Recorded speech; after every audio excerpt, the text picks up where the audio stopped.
अब यम का पास ही दंड देगा इसे।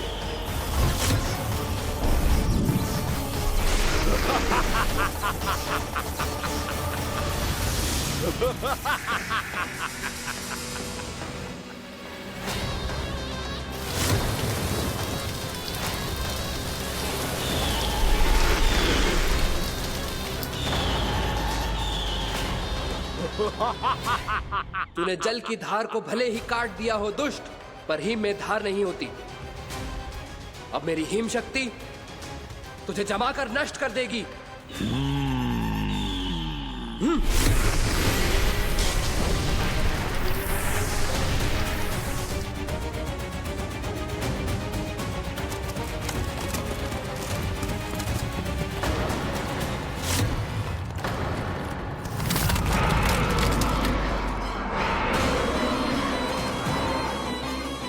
चंद्र, वरुण, यम, अग्नि, इंद्र, तुम में से कोई भी इस योग्य नहीं है कि मुझे पराजित कर पाए और इस विष्णु अवतार की रक्षा कर पाए।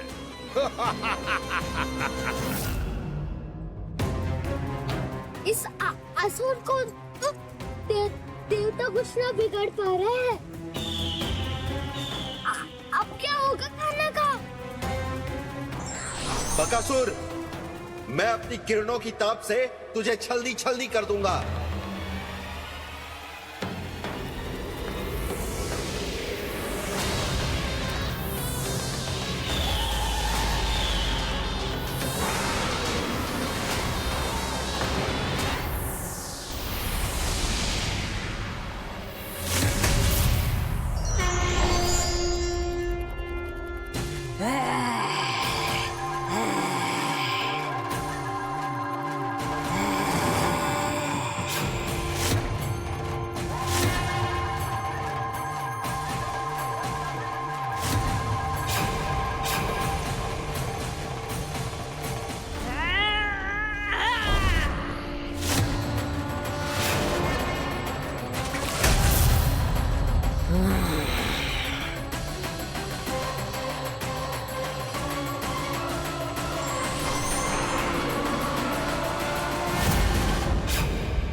पुत्र कार्तिकेय, इस असुर के उदर को फाड़कर अपने पिता के सखा श्री कृष्ण को मुक्त कराओ पुत्र।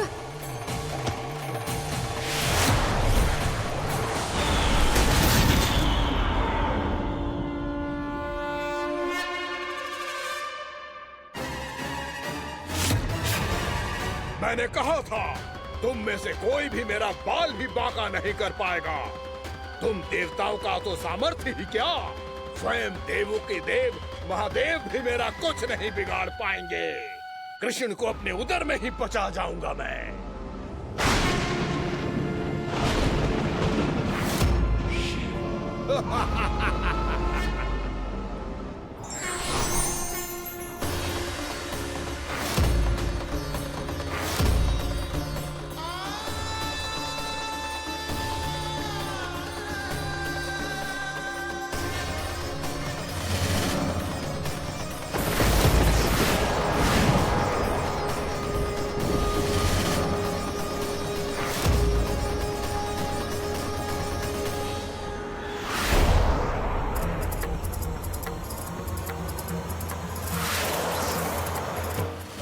शिव शंकर का त्रिशूल है। एक ही बार में इस असुर का प्राण ले लेगा ये।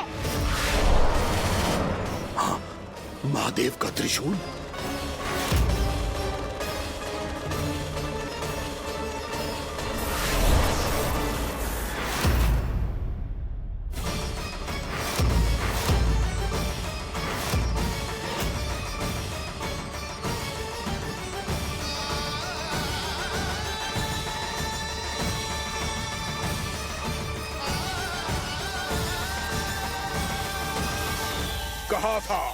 कहा था मैंने, स्वयं महादेव भी मेरा कुछ नहीं बिगाड़ सकते।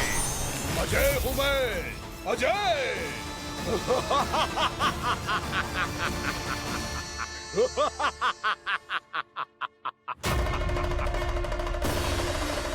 प्रभु, आपके त्रिशूल की महिमा तो अपरंपार है, तो फिर ये ठहर क्यों गया?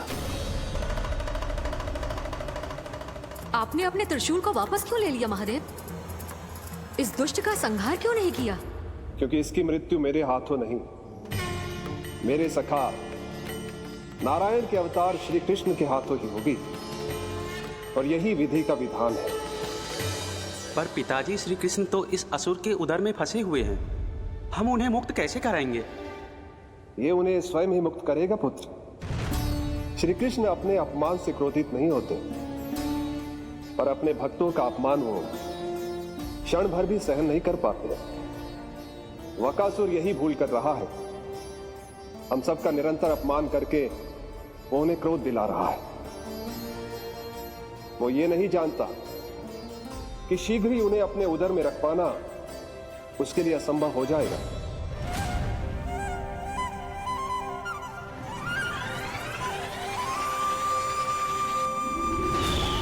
क्या हुआ महादेव? पराजित होकर भी मुस्कुरा रहे हैं।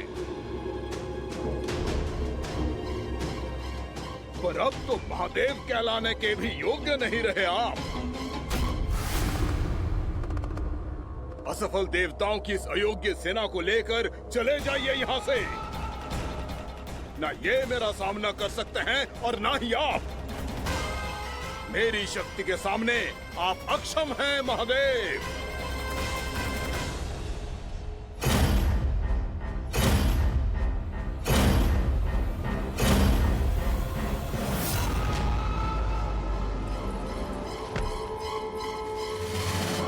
सुधा, जिस दुष्ट ने मेरे लल्ला को निगलो है ना, भीतर से जलेगो, छटपटाएगो, पीड़ा से कराएगो।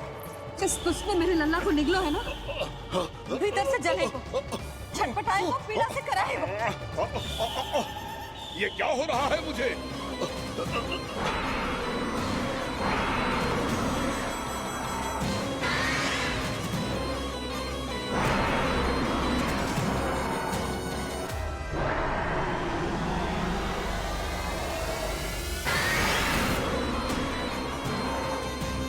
मुझे ऐसा क्यों लग रहा है जैसे भीतर से जल रहा हूं मैं? ये क्या हो रहा है मुझे?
हे प्रभु, मैंने ऐसे कौन से कुकर्म किए थे कि मुझे ऐसी मृत्यु प्राप्त हुई? और ऐसे कौन से सुकर्म किए थे? क्या आपके हाथों से मुझे मोक्ष प्राप्त हुआ है प्रभु? में स्मरण करो, हे गिरीश की पुत्र वक्कासुर। स्मरण करो, कैसे अपने पिता की तरह अभिमान से भरे हुए थे तुम। स्मरण करो, कैसे हमें पराजित करने के लिए पूरी सृष्टि को संकट में डाल दिया था तुमने, और हमें विवश होकर पराजय स्वीकार करनी पड़ी थी। स्मरण करो, कैसे तुमने देवराज इंद्र का छत्र चुरा लिया था। पर यह सब भी पर्याप्त नहीं था वक्कासुर। तुम्हारे पापों का घड़ा तब भरा था जब तुमने देवी गंगा के जल में साधना करते हुए जजाली मुनि की तपस्या में व्यवधान डाला था।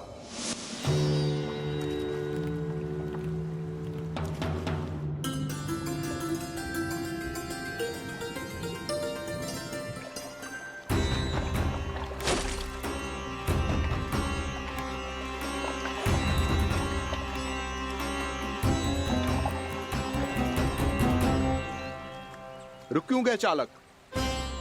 नौका को आगे की ओर ले चलो। आगे बढ़ना उचित नहीं होगा महाराज। यहाँ से कुछ ही दूरी पर जालजली मुनि तपस्या कर रहे हैं। तो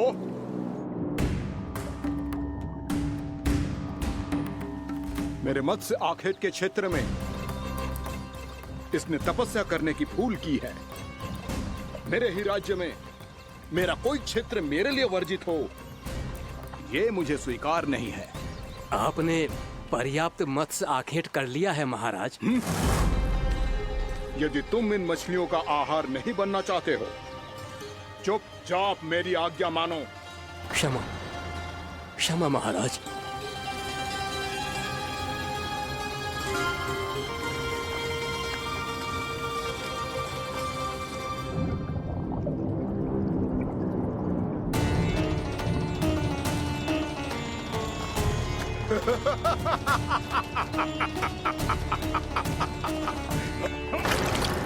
मुनिवर, रक्षा कीजिए, रक्षा कीजिए मुनिवर।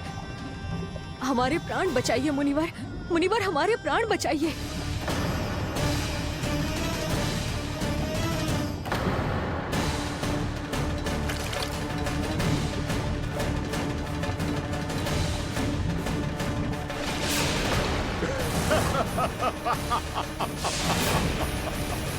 ठहर जाओ असुरराज।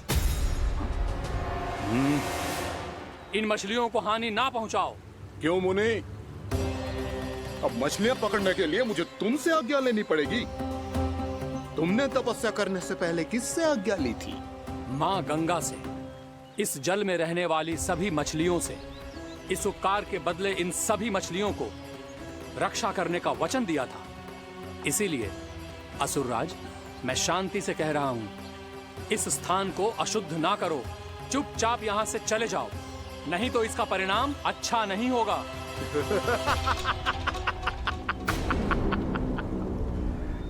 तुम जिन देवताओं की तपस्या कर रहे हो ना मुनि, उन्होंने भी मेरा कुछ नहीं बिगाड़ पाया था, और तुम मुझे धमकी देने का दुस्साहस कर रहे हो।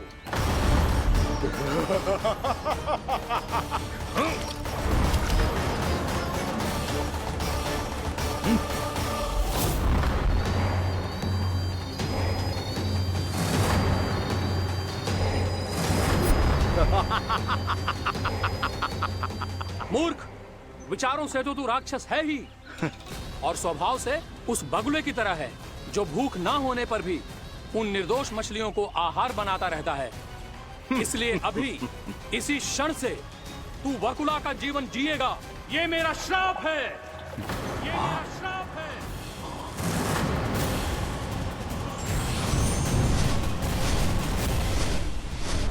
श्राप पाने के बाद तुम्हें आभास हुआ कि तुमने कितना बड़ा अपराध किया था, और तब तुम जजाली मुनि से क्षमा याचना करने लगे।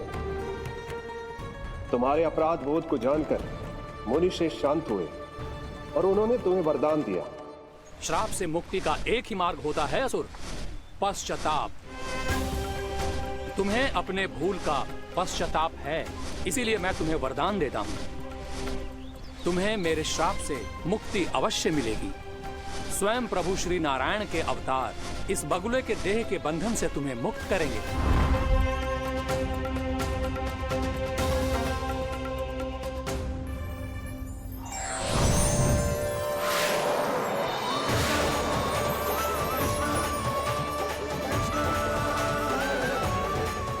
हम स्वीकार करें प्रभु।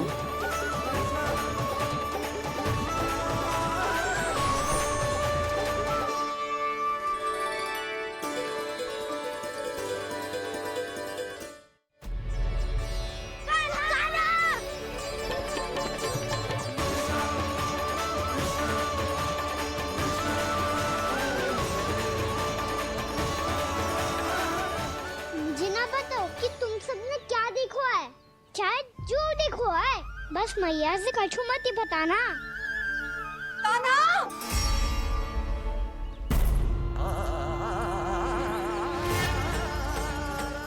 कान्हा! मेरा लल्ला!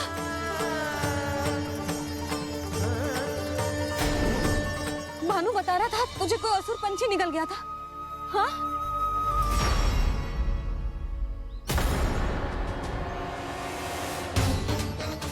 हे नारायण, ये क्या है?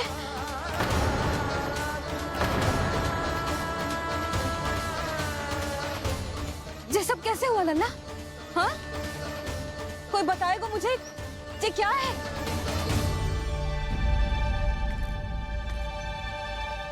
श्रीधामा, मधुमंगल, चिची को सब कुछ बता दो। ये असुर पक्षी मुझे निगलने वाला था रानी भाभी, तभी अंतिम क्षण में कान्हा ने आके मुझे बचा लियो। और ये असुर पक्षी ने कही कि यह है वृंदावन का राजकुमार, नंदराज का लल्ला। इसके होते कोई भी वृंदावन वासियों को हानि ना पहुंचा सकते। रानी भाभी, कान्हा ने अपने प्राणों की चिंता ना करी और इस क्रूर राक्षस से भिड़ गयो और इस राक्षस पक्षी ने इसे निगल लियो। इतना पर्याप्त है भोला काका, सब कुछ बताने की आवश्यकता नहीं है। ये सब देख के सारी बालक मंडली इतनी व्याकुल हो गई कि सबने अपने प्राण अर्पित कर दिए और इस असुर पक्षी से कहे कि हमें खा लो और हमारे सखा को छोड़ दो। इन बालकों का पराक्रम देख के सभी देवतागण यहाँ आ गए और उनके हृदय भी पिघल गए और उन्होंने इस राक्षस पक्षी से युद्ध करके इसे मार गिराया। देवताओं के राजा इंद्र के वज्र का प्रहार तो मैंने अपनी आंखों से देखा है ताई जी। और फिर उसके बाद अग्निदेव ने अग्निवस्त्र का प्रहार किया। जय न काकी, वरुण देव, कार्तिकेय, यमदेव सबने मिलके युद्ध किया इस राक्षस से। कहा था अभी मत बोलना। अरे सब मिलके फंसा दोगे मुझे। से माँ भद्रकाली, हम आदे शिव शंकर भी आए थे छोटी माँ। जाओ आप भी। बाबा साईता, मुझे लगता है कि ये कान्हा भी इन्हीं देवताओं में से एक है। संभव तो है चीची, स्मरण है पूतना और तृणावर्त के आक्रमण के समय भी ऐसा ही हुआ था। सभी राक्षस मारे गए थे पर अपने कान्हा को एक खरोच तक न आई थी। हाँ जीजी, मुझे लगता था कि श्री नारायण की विशेष कृपा है हमारे कान्हा पे, पर अब तो देख के लग रहा है कि हमारा कान्हा ही स्वयं श्री नारायण है। या फिर उनका अवतार है ये। अरे बस करो तुम सब, ऐसा कछु ना है। अरे जितनी बात सुनी है उससे तो यही लग रहा है कि कान्हा देवताओं और असुरों की युद्ध के बीच में फंस गया था। उसका इस सबसे कोई लेना देना ना है। तो फिर इसके तन पे एक भी खरोच क्यों ना आया नंदराज? हाँ,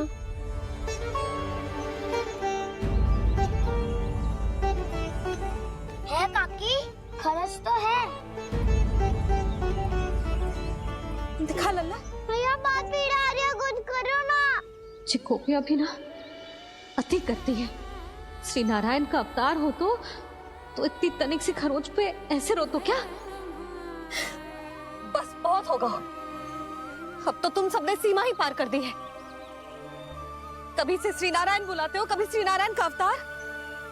तनिक कछु हो ना जाता है कि तुम सब कहानियां बुनने लगती हो। जे बस साधारण सा बालक है, मेरा लल्ला है जे, इसे भगवान मत ही बनाओ।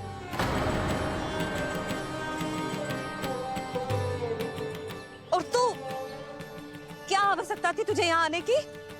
हाँ, वो भी मुझे बिना बताए। मेरे साथ छल करके आए हो तू। अब तू घर चल, ऐसा दंड दूंगी ना कि मैया बहुत पीड़ा हो रही है। मैया बहुत पीड़ा हो रही है मैया। हाँ नंदा, तू घर चल, मैं तुझे औषधि लगा दूंगी। हल्दी का लेप लगाऊंगी ना, झट से ठीक हो जाएगा। चल चल।